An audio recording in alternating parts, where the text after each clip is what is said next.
Assalamualaikum warahmatullahi wabarakatuh. Perkenalkan, kami dari kelompok 7 yang beranggotakan dengan saya sendiri, Wildan Nurusyifa, ada Vina Angelika, ada Zaka Suara, dan ada Farhan. Kami akan mempresentasikan materi tentang sejarah perkembangan ilmu pengetahuan atau lanjutan dari kelompok 5 kemarin. Di sini ada pun pokok bahasan, yaitu yang pertama ada zaman pra Yunani kuno, yang kedua ada zaman Yunani kuno, yang ketiga ada zaman abad pertengahan, yang keempat ada zaman Renaissance, yang kelima ada zaman modern, yang keenam ada zaman kontemporer. Zaman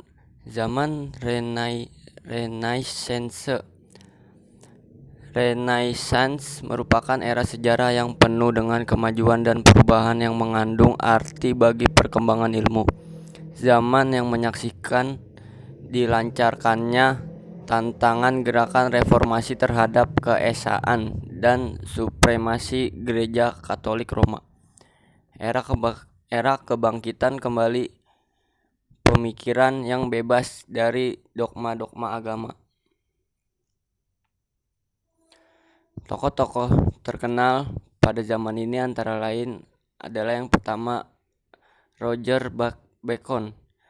Ungkapan Bacon yang terkenal adalah knowledge is power, atau pengetahuan adalah kekuasaan. Pengalaman atau empiris menjadi landasan utama awal dan ujian akhir bagi semua ilmu pengetahuan. Matematika merupakan syarat mutlak untuk mengolah semua pengetahuan. Yang kedua ada Copernicus, teori heliocentrisme, yang mengatakan bumi dan semua planet mengelilingi matahari.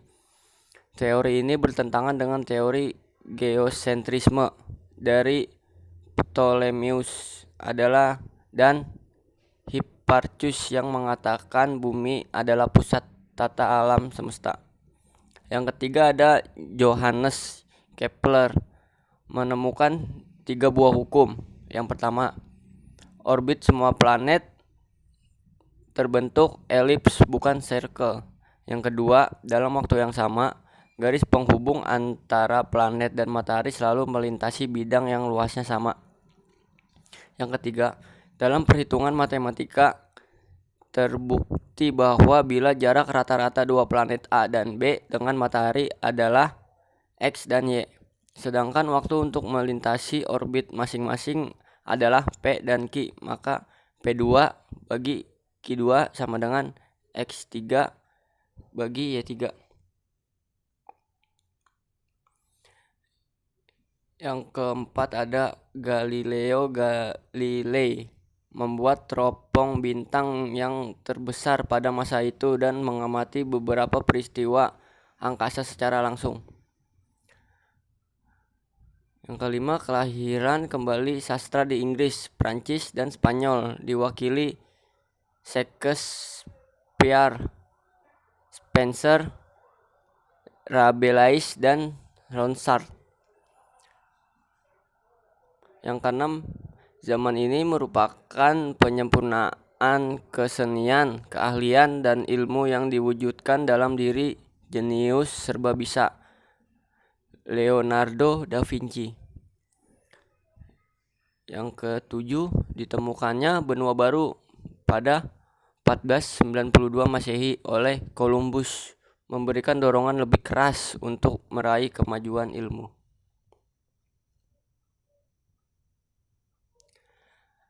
Ada yang zaman modern. Zaman ini sebenarnya sudah terintis mulai dari abad 15 Masehi, tetapi indikator yang nyata terlihat jelas pada abad 17 Masehi dan berlangsung hingga abad 20 Masehi.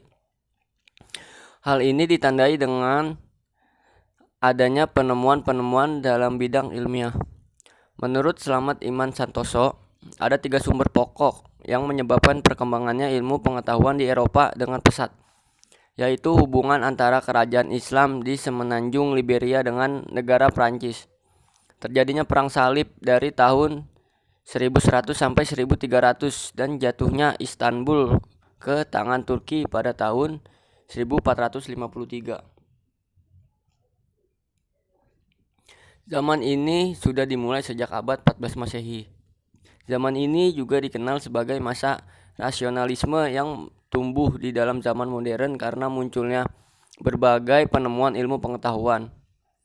Tokoh yang menjadi pioner pada masa ini adalah yang pertama René Descartes pada tahun 1596 Masehi sampai 1650 Masehi. Ia dikenal sebagai Renatus Cartesius, adalah seorang filsuf dan matematikawan Prancis. Descartes kadang dipanggil penemu filsafat modern dan bapak matematika modern. Pemikirannya yang menggunakan revolusi adalah semuanya tidak ada yang pasti, kecuali kenyataan bahwa seseorang berpikir.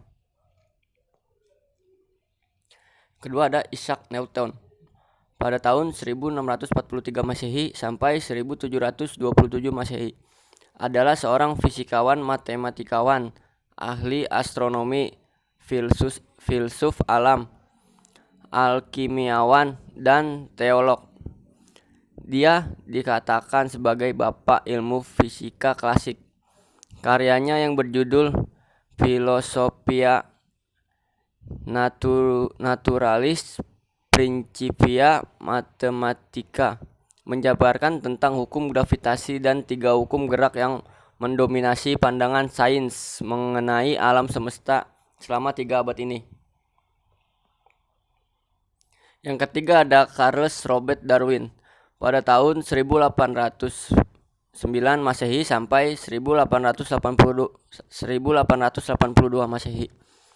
Adalah seorang naturalis yang teori revolusionernya meletakkan landasan bagi teori evolusi modern dan prinsip garis keturunan yang sama atau common descent dengan mengajukan seleksi alam sebagai mekanismenya. Teorinya yang paling menggemparkan adalah nenek moyang manusia adalah kera.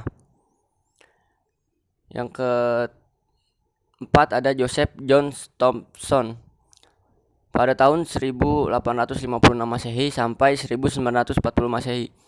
Seorang ilmuwan dengan penelitiannya yang membuahkan penemuan elektron. Thomson mengungkapkan bahwa gas mampu mengantarkan listrik.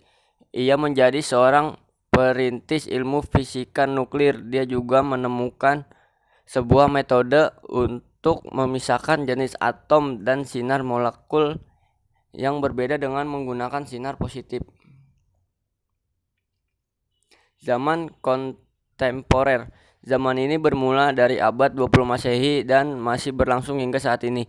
Zaman ini ditandai dengan adanya teknologi canggih dan spesialisasi ilmu-ilmu yang semakin tajam dan mendalam. Pada zaman ini bidang fisika menempati kedudukan paling tinggi dan banyak dibicarakan oleh para filsuf. Hal ini disebabkan karena fisika dipandang sebagai dasar ilmu pengetahuan yang subjek materinya mengandung unsur-unsur fundamental yang membentuk alam semesta.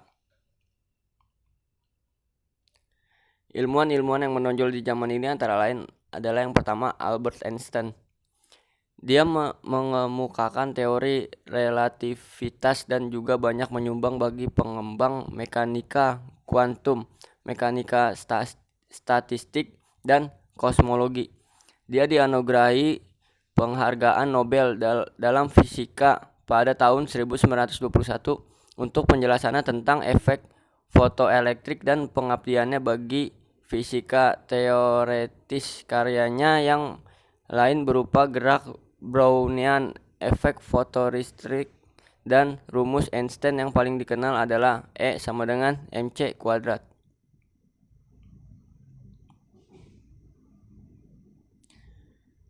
Yang kedua ada Linus Pauling, mengarang sebuah buku yang berjudul The Nature of Chemical Bond menggunakan prinsip-prinsip mekanika kuantum. Kemudian karyanya paling memuncak dalam pemodelan fisik dan rahasia kehidupan pada tahun ini juga James D.D. Watson, Francis Crick, dan Rosalind Franklin menjelaskan struktur dasar DNA, bahkan genetik untuk mengungkapkan kehidupan dalam segala bentuknya. Hal ini memicu rekayasa genetika yang dimulai tahun 1990 untuk memetakan seluruh manusia genom atau dalam Human Genome Project, dan telah disebut-sebut sebagai berpotensi memiliki manfaat medis yang besar. Yang ketiga ada Dr. Gurdon dari Universitas Cambridge. Adalah orang pertama yang melakukan teknologi ini pada tahun 1961. Gurdon berhasil memanipulasi telur-telur katak sehingga tumbuh menjadi kecebong cloning. Pada tahun 1993, Dr. Jerry Hall berhasil mengkloning embrio manusia dengan teknik pembelahan. Pada tahun 1997, Dr. Ian Wilmut berhasil melakukan cloning mamalia pertama dengan kelahiran domba yang diberi nama Dolly. Pada tahun yang sama, lahir lembu cloning pertama yang diberi nama Gane.